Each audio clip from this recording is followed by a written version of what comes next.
स्वागत है दोस्तों आपका आपके अपने यूट्यूब चैनल पीसीएम विद विजय पर। और मैं इंजीनियर विजय कुमार आप सभी का एक बार फिर स्वागत करता हूं। और आज के वीडियो में हम लोग मैथ की सीरीज को देखने जा रहे हैं। अब यहां से हम आपको मैथ और केमिस्ट्री के वीडियो अपलोड करने जा रहे हैं। तो आप लोग को अब मैथ सीरीज के तहत 12th के एक चैप्टर को स्टार्ट किया जा रहा है। इसका नाम है मैट्रिक्स। आप पढ़े हुए भी होंगे बहुत लोग, और नहीं तो बहुत लोग जानते भी होंगे। ठीक है, तो इसको समझते हैं कि ये मैट्रिक्स क्या होता है और हमारी लाइफ में किस तरह से इम्पोर्टेंस रखता है। आप तो जानते हैं दोस्तों, math is a tool by which we can easily understand about the facts of science. Math वह टूल है, वह यंत्र है, वह एक कह सकते हैं गणना है जिससे हम लोग साइंस की अंतर स्थितियों को, यानी कि उसके अंदर की चीज़ों को समझ पाते हैं। ठीक है, तो मैथ एक जस्ट ऐसा विषय है जिसमें आप जितने तरीके से चाहोगे उतने तरीके से बन सकते हैं। और इसलिए हम लोग मैथ के इस चैप्टर को स्टार्ट करने जा रहे हैं, जो बड़ा ही इंटरेस्टिंग है और बड़ा ही आसान है। अगर आप इसको पढ़ना चाहें तो बहुत आसानी से पढ़ सकते हैं। ठीक है, और होनी भी चाहिए कि आपको विषय ऐसे होने चाहिए जो आपको बहुत आसान लगे। ठीक, तो बात करते हैं मैट्रिक्स के तहत। तो मैट्रिक्स जिसको अवयव कहते हैं हम लोग, मैट्रिक्स एक ऐसा चैप्टर है या एक ऐसा मैथ्स है जो हमारे बहुत सारी कैलकुलेशन को क्या करते हैं, आसान करते हैं। ठीक है, क्या करते हैं, आसान करते हैं। अब मैट्रिक्स होता क्या है, सबसे पहली बात ये समझना है हमको। तो हम जानेंगे कि मैट्रिक्स का इस्तेमाल क्यों करते हैं। तो मैट्रिक्स जो है बहुत सारे लीनियर साइमल्टेनियस इक्वेशन के क्या होते हैं, इक्वेशंस होते हैं जिनको सॉल्व करना हमारे लिए ज़रूरी होता है। इसका इस्तेमाल हम लोग साइंस के क्षेत्र में, बजट को कैलकुलेट करने में, इकोनॉमिक्स के क्षेत्र में, साथ ही साथ आप कह सकते हो जो कंप्यूटर की गणना, मतलब बहुत सारे प्रोफेशनल में आजकल इसका इस्तेमाल होता है। ठीक है, और इसलिए हमारी लाइफ में मैट्रिक्स बहुत बड़ा रोल रखता है। ठीक, अब इसको समझते हैं कि मैट्रिक्स होता क्या है। तो किसी भी, अगर आपके पास दो साइमल्टेनियस इक्वेशन दे दिया जाए तो उसको सॉल्व करने के लिए बोला जाए तो आसान हो जाएगा। ठीक है, और वो भी दो एक्सेस के। अगर लेकिन आपको तीन साइमल्टेनियस इक्वेशन दे दिया जाए और वो भी एक्स वाई जेड तीनों के, तो आपको उसको सॉल्व करने में थोड़ा ज़्यादा वक्त लगेगा। और अगर आपको एन साइमल्टेनियस इक्वेशन दे दिया जाए तब तो शायद और भी ज़्यादा वक्त लगेगा। लेकिन अगर ये मैट्रिक्स हम जान रहे होंगे तो हम उसको आसानी से समझ पाएंगे। ठीक है, तो आइए देखते हैं कि किस तरह से मैट्रिक्स को समझ सकते हैं।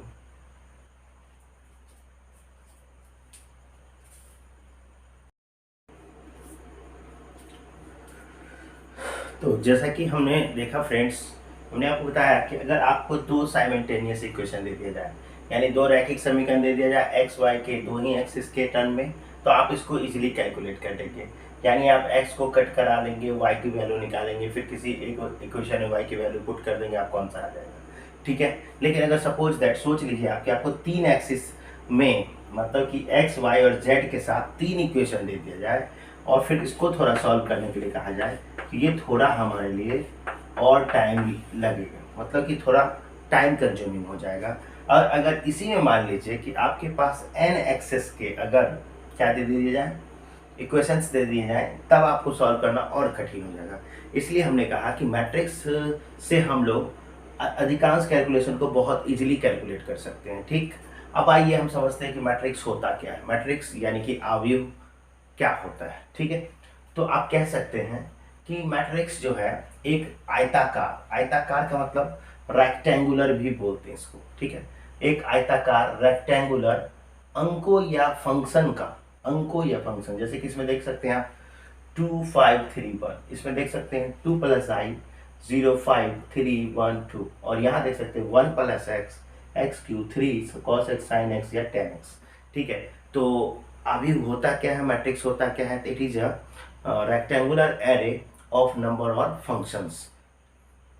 मतलब कि हम कह सकते हैं कि अवयव जो है आयताकार, आयताकार संख्याओं, अंकों या फलनों का एक आयताकार विन्यास होता है, और इसके अंदर जो भी पाए जाते हैं उसको प्रविष्टि या इंट्री कहते हैं। इसके जो अंदर में पाए जाते हैं उसको अवयव या प्रविष्टि कहते हैं, एलिमेंट या इंट्री कहते हैं। ठीक है दोस्तों, तो अब फिर समझते हैं कि होता क्या है अवयव। तो अवयव किसी भी आयताकार, ठीक, आयताकार अंकों या फलनों का एक संग्रह होता है, जिसके अंदर जो भी पाए जाते हैं सबको हम लोग तत्व या एलिमेंट कहते हैं, या उसको प्रविष्टि भी कहा जाता है या एंट्री भी कहा जाता है। ठीक है, तो बेसिकली हम लोग डेफिनेशन समझ गया। अब आइए इसमें समझना चाहेंगे कि इसका किस तरह से हम लोग कर पाते हैं इस्तेमाल। ठीक है, तो आगे समझते हैं। यहाँ पर आप देख सकते हैं कि 3 मैट्रिक्स लिए गए हैं, 3 मैट्रिक्स लिए गए हैं।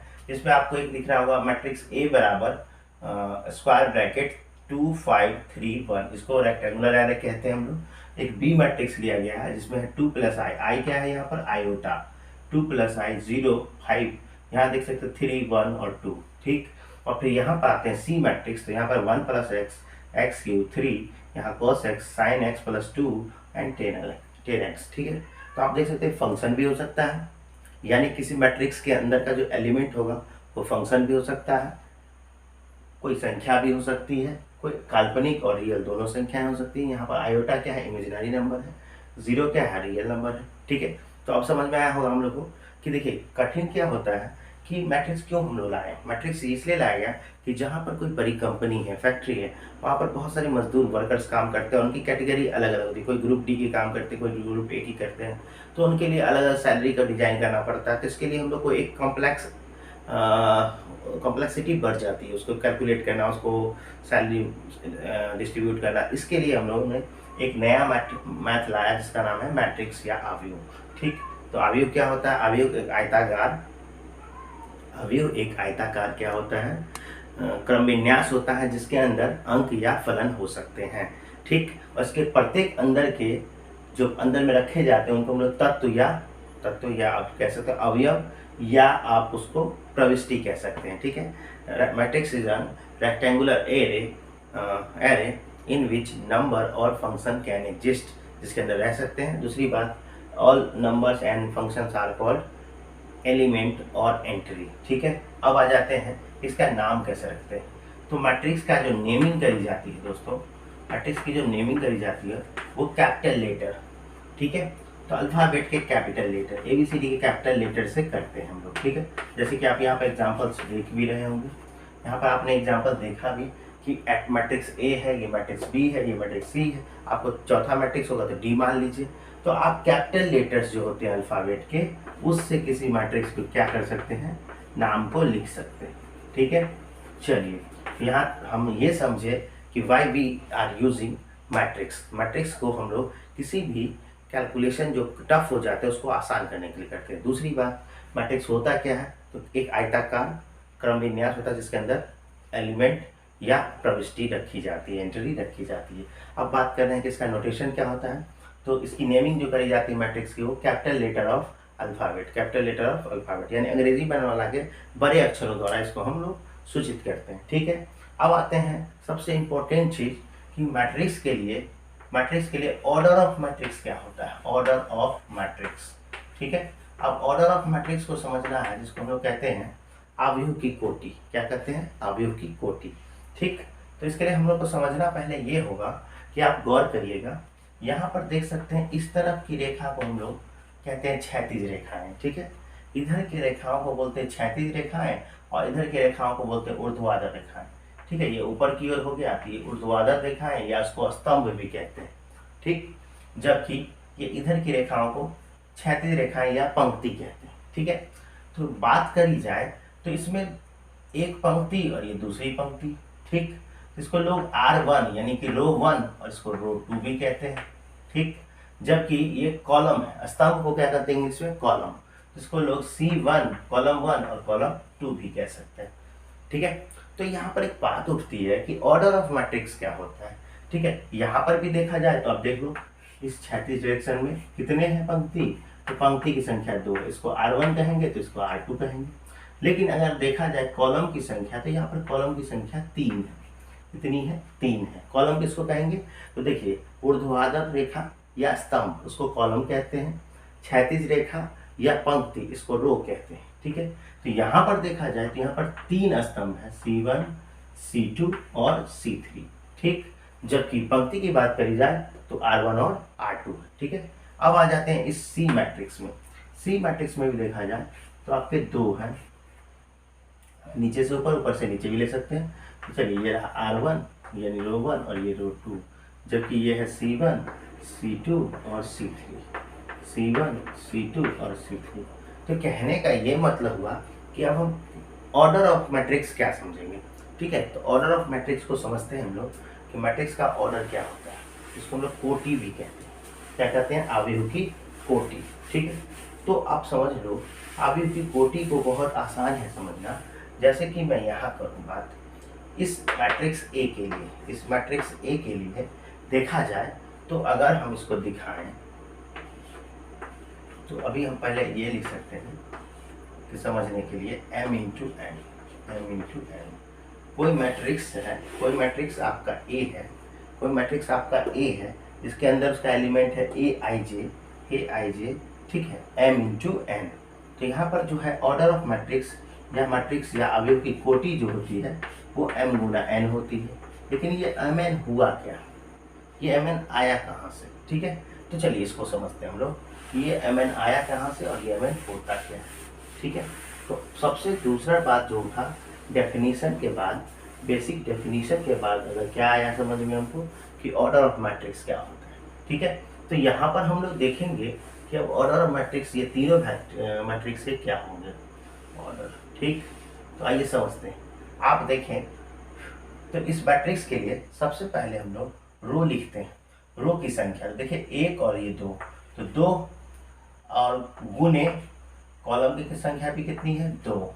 ठीक है, तो इस मैट्रिक्स का जो ऑर्डर हुआ, यानी मैट्रिक्स ए का जो ऑर्डर हुआ ये 2 क्रॉस 2 है। ठीक है, 2 क्रॉस 2 है। इसको सिंपली आप 2 भी कह सकते हैं। जब रो और कॉलम सेम हो, रो और कॉलम सेम हो तो उसको एक नाम भी ले सकते हैं 2। ठीक है, ऐसे ही बात करी जाए तो यहाँ पर भी हमने बताया कि आपको इस मैट्रिक्स के लिए जो जिसका नाम बी है उसमें 3 क्या है? कॉलम है, और जबकि इसमें 3 कॉलम है जबकि 2 रो है। देख लीजिए आप, रो 1 रो 2। ठीक है, तो पहले रो रखते हैं फिर कॉलम, तो 2 इंटू 3, 2 इंटू 3। तो इसका जो ऑर्डर होगा, ऑर्डर जो हुआ आपका किसका? मैट्रिक्स बी का, उसको आप कह सकते हो 2 इंटू 3। क्या कह सकते हो? 2 इंटू 3। ठीक, अब एक और चीज़ देख लेते हैं, ऑर्डर किसकी? तो मैट्रिक्स सी की। मैट्रिक्स सी का ऑर्डर कोई देखना चाहेगा तो मैंने हमेशा बताया पहले कि पहले रो का नंबर संख्या लिखते हैं हम लोग, पहले रो लिखते हैं फिर कॉलम लिखते हैं, और वो भी प्रोडक्ट के साथ। इसके साथ प्रोडक्ट के साथ। यहाँ पर देखिए 2 रो है। ठीक, रो 1 रो 2, इधर हो गया कॉलम 1 2 और 3। तो आपने क्या लिखा? 2 क्रॉस 3। अब 2 क्रॉस 3 से क्या पता चला? 2 क्रॉस 3 से हमें ये पता चला कि इस मैट्रिक्स का ऑर्डर कितना होता है? 2 क्रॉस 3। अब अगर एक और बात करी जाए, 2 क्रॉस 3 का अगर ऑर्डर है तो नंबर ऑफ एलिमेंट्स क्या है? यानी मैंने आपको पहले ही कहा कि इसके अंदर जो पाई जाती हैं चीज़ें उनको एलिमेंट कहते हैं या एंट्री कहते हैं। उसको हिंदी में अवयव कहते हैं या प्रविष्टि कहते हैं। अब ये प्रविष्टियाँ कितनी होंगी अगर किसी में निकालना है तो हम लोग जान सकते हैं कि अगर 2 क्रॉस 2 किसी का ऑर्डर है, यानी उसके अंदर नंबर ऑफ एलिमेंट्स कितने हो जाएंगे? तो 4 हो जाएंगे। नंबर ऑफ एलिमेंट्स कितने हो जाएंगे? 4। देखिए 1 2 3 और 4। ठीक, यहाँ पर बात करी जाए तो 2 क्रॉस 3 है ऑर्डर इसका, 2 क्रॉस 3 है तो क्या होगा? कितने एलिमेंट हो गए? 2 2 3 जा 6, यानी 1 2 3 4 5 6 एलिमेंट है इसके अंदर। अगर बात करी जाए ये भी 2 क्रॉस 3 है तो इसका कितना हो जाएगा? 2 क्रॉस 3 का 6, तो 1 2 3 4 5 6। यानी कि दोस्तों ऑर्डर ऑफ मैट्रिक्स क्या होता है? तो it is a number of row product by number of column. ठीक है, इसको लिखने का तरीका स्टैंडर्ड फॉर्म में है कि अगर कोई मैट्रिक्स है आपके पास ए और उसके अंदर की एलिमेंट है ए आई जे, जो कि हम एक सिंपल ले रहे हैं जनरल फॉर्मूले के टर्म में, तो m इंटू एन जो है, m इंटू एन क्या है? तो m क्या है? नंबर ऑफ रो। पक्का याद रखिएगा, जो कि हॉरिजॉन्टल लाइंस होती है। ठीक, या उसको ही रो कहते हैं हम लोग। और एक होता है कॉलम। तो कॉलम हम कहते हैं पंक्ति को, सॉरी तो स्तंभ को। तो कॉलम और रो जो होते हैं आपके, कॉलम और जो रो होते हैं, तो कह सकते हो आप कि किसी का भी ऑर्डर अब जो होगा, कोई भी मैट्रिक्स का ऑर्डर होगा तो row into column, number of row into column, number of row into column होता है, number of row into column होता है। ठीक है, अब अगर हम बात करी जाए कि अगर नंबर किसी मैट्रिक्स का हमको ऑर्डर पता हो तो क्या उसके नंबर ऑफ एलिमेंट्स पता चल जाएंगे, बिल्कुल पता चल जाएंगे। हम जानते हैं कि जितना उसका ऑर्डर होता है वही का प्रोडक्ट आपका क्या होता है, उसके एलिमेंट के नंबर को बताता है। एक चीज़ और यहाँ पर ध्यान रखिएगा कि जब भी रो और कॉलम सेम हो, जब भी रो और कॉलम सेम हो, तब आप उसके ऑर्डर को एक ही नंबर से भी दिखा सकते हैं। यानी कह सकते हैं A is a matrix of order 2, यानी कि 2 क्रॉस 2 भी कह सकते हैं और सिंपली 2 भी कह सकते हैं। बट जब आपके रो और कॉलम में अंतर होंगे, रो और कॉलम की वैल्यू चेंज होगी, तो आप उसको हमेशा पूरे नाम से बोलोगे। यानी B is the matrix of order 2 cross 3, B is the matrix of order 2 cross 3. Similarly, C is the matrix of order 2 cross 3. C is the matrix of order 2 cross 3. ठीक है, तो चलिए, अगर आपको ये समझ में आ गया तो अब हम लोग कुछ बातें करते हैं कि हमें अगर कोई बता दे कि किसी भी मैट्रिक्स के अंदर इतने एलिमेंट हैं तो आप उसके ऑर्डर को कैसे कैलकुलेट करोगे। ठीक है, तो आइए इसको देखते हैं।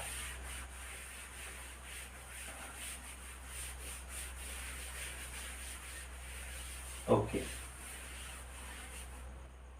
तो अगर हमें कोई कहता है कि if any matrix have 24 elements, ठीक है, कितने एलिमेंट्स है इसके अंदर, 24 एलिमेंट्स, तो what are the possible order of the matrix. गौर से देखिएगा, क्वेश्चन समझ में आ जाएगा आपको। ठीक है, तो अभी हम लोग बात करें कि अगर सिमिलरली, हालांकि इसके बाद हमको टाइप्स ऑफ मैट्रिक्स भी पढ़ना है फिलहाल, लेकिन अगर हम बात करें कि अगर हमें कोई बोल दे कि किसी मैट्रिक्स के अंदर आपके पास कितने एलिमेंट्स हैं जी, 24 एलिमेंट्स हैं, तो व्हाट इज द पॉसिबल या what are the possible order of the matrix. ठीक, तो आइए समझते हैं। देखिए, हमने आपको कहा कि मैट्रिक्स का निर्माण रो और कॉलम से होता है, तो हमने ये तो नहीं कहा कि कम से कम कितने रो और कॉलम होने चाहिए, यानी कि आप एक रो और ज़्यादा कॉलम भी ले सकते हैं, ज़्यादा रो कॉलम कम कर सकते हैं, दोनों की संख्या बराबर कर सकते हैं, यानी जो भी पॉसिबल कॉम्बिनेशन हो जिसके प्रोडक्ट हमको कितने मिल जाए, 24 के बराबर मिल जाए, क्योंकि आप जानते हैं कि ऑर्डर ऑफ मैट्रिक्स जो होते हैं नंबर ऑफ एलिमेंट्स के बराबर होते हैं। ठीक, तो अगर हम बात करें कि अगर किसी मैट्रिक्स के पास 24 एलिमेंट्स हैं तो इसके पॉसिबल ऑर्डर क्या होंगे। ठीक है, पॉसिबल ऑर्डर्स, तो इसको आप इस तरह से ध्यान रखना कि अगर हम रो और कॉलम को सेट करें तो किस तरह से कर सकते हैं। जैसे कि आप देख लो कि 1 × 24, इसकी वैल्यू कितनी आएगी, 24 ही आएगी, और 24 × 1, इसकी वैल्यू 24 आएगी। फिर हम लिख सकते हैं 2 × 12, तो फिर हम लोग लिख सकते हैं 12 × 2, फिर हम लोग लिख सकते हैं 3 × 8, फिर हम लोग लिख सकते हैं 8 × 3, फिर हम लोग लिख सकते हैं 4 × 6, एंड देन आफ्टर वी लिख सकते हैं 6 × 4। यानी कहने का मतलब हो गया कि अब इससे क्या पता चल रहा है, गौर करिएगा तो समझ में आ जाएगा। मैंने क्या कहा कि किसी भी मैट्रिक्स के पास 24 एलिमेंट्स हैं, यानी उसके अंदर रखने का जगह जो है 24 स्थान है, तो आप कैसे उसको सजा सकते हैं, यानी कितने तरह से इसको मैट्रिक्स को लिख सकते हैं, उसको दिखा सकते हैं। ठीक, तो देखिए 1 × 24 का क्या मतलब हुआ कि उस ऐसा मैट्रिक्स भी आप बना सकते हो जिसमें अवयव की संख्या जो है, या कह सकते हो कि रो की संख्या यानी कि पंक्ति की संख्या, क्षैतिज की संख्या 1 होगी, जबकि स्तंभ या कॉलम की संख्या 24 हो सकती है। ठीक है, इसको हम आगे देखेंगे। फिर आप दूसरा में क्या कर सकते हैं, पंक्ति की संख्या 24 और स्तंभ की संख्या 1 रख सकते हैं, यानी कि रो 24 और कॉलम 1। फिर इसी तरह से आप रो 2 और कॉलम 12 कर सकते हैं, रो भी 12 और कॉलम 2 सब कर सकते हैं। आप रो 3 और कॉलम 8 कर सकते हैं, आप रो 8 और कॉलम 3 कर सकते हैं, आप रो 4 और कॉलम 6 रख सकते हैं, और 6 और 4 भी रख सकते हैं। इसका क्या मतलब हुआ, हम बार बार वही पॉसिबल कॉम्बिनेशन ले रहे हैं जिसका प्रोडक्ट कितने के बराबर आ रहा है, 24 एलिमेंट्स के। और हमने बोला भी आपको कि जब भी आपको मैट्रिक्स का एलिमेंट पता चल जाए तो ये these are the possible orders, ये संभव कोटियाँ हैं जो इनकी हो सकती। और कुछ होगा तो बताएं आप, तो हमने लगभग सभी इंक्लूड कर लिया, इसके अलावा कोई फैक्टर नहीं है 24 का। तो आइए दूसरा क्वेश्चन देखते हैं। अगर हमसे कोई बोलते हैं कि किसी मैट्रिक्स के अंदर, ठीक है, मैट्रिक्स के अंदर 13 एलिमेंट है, ओनली कितने एलिमेंट्स है बच्चों, 13। अब बताइए 13 एलिमेंट्स है तो हम लोग देख सकते हैं कि उसके अंदर कितने मैट्रिक्स की पॉसिबल कोटि हो सकती है। ठीक, तो जैसा कि आप जानते हैं कि पॉसिबल कोटि होगी 1 × 13 एंड 13 × 1। ठीक है, तो आप देख लो कि इसके अलावा और कोई फैक्टराइजेशन 13 का नहीं हो सकता। इस आधार पर हम कह सकते हैं कि ऐसे मैट्रिक्स जिसके एलिमेंट्स केवल 13 हैं इसके दो ही पॉसिबल मैट्रिक्स की ऑर्डर हो सकती है, एक हो सकती है 1 इंटू 13, एक हो सकती है 13 इंटू 1। क्या मतलब है इसका? इसका मतलब हुआ कि एक रो और 13 कॉलम या 13 रो और एक कॉलम। ठीक, इसके अलावा और कोई पॉसिबल कॉम्बिनेशन इसके नहीं है। ठीक, चलिए एक और तीसरा देखते हैं, समझते हैं हम लोग एक एक करके, समझिए। तीसरा देख रहे हैं कि अगर हमें कोई बोल दे कि 18 एलिमेंट्स हैं। कितने एलिमेंट्स हैं बच्चों? 18 एलिमेंट्स हैं। ठीक, तो किसी मैट्रिक्स में अगर 18 एलिमेंट्स हैं तो इसके पॉसिबल ऑर्डर्स क्या होंगे? ठीक है, possible orders of the matrix. ठीक, यानी संभव कोटियाँ क्या क्या हो सकती है। चेक करिए आप लिख सकते हैं 1 इंटू 18, फिर लिख सकते हैं 18 इंटू 1, फिर आप लिख सकते हैं 2 इंटू 9, फिर लिख सकते हैं आप 9 इंटू 2, फिर आप लिख सकते हैं 3 इंटू 6, फिर आप लिख सकते हैं 6 इंटू 3। अब शायद इसके अलावा और कोई पॉसिबल ऑर्डर्स नहीं होंगे। ठीक, यानी कि total order number of order पूछे तो 6 संभव है, जिसमें ऐसा भी हो सकता है कि पहला रो 1 और कॉलम 18 और रो 1। इस तरह से आप इंटरचेंज करा सकते हो। ठीक है, और हमारे 6 हो सकते हैं।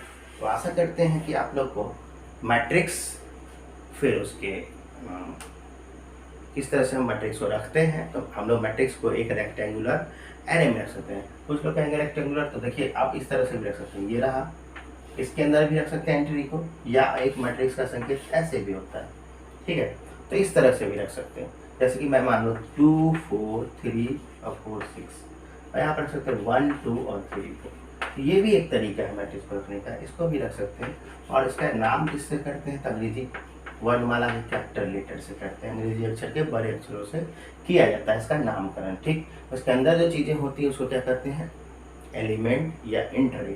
ठीक, और इसके जो ऑर्डर होते हैं उसको क्या करते हैं? तो रो और कॉलम को ही जब प्रोडक्ट के रूप में लिखते हैं उसको हम लोग ऑर्डर ऑफ मैट्रिक्स कहते हैं। ठीक है, तो आशा करते हैं कि आपको मैट्रिक्स, उसके यूजेज कहाँ है, उसके बाद मैट्रिक्स को रखते कैसे हैं, फिर मैट्रिक्स के अंदर तत्व या एलिमेंट किसको कहते हैं, प्रविष्टि किसको कहते हैं, फिर उसको किस तरह से संकेत देते हैं, और फिर उसके ऑर्डर क्या होते हैं, इसको आपने समझ लिया। ठीक है, तो अब आगे हम देखते हैं कि क्या होगा।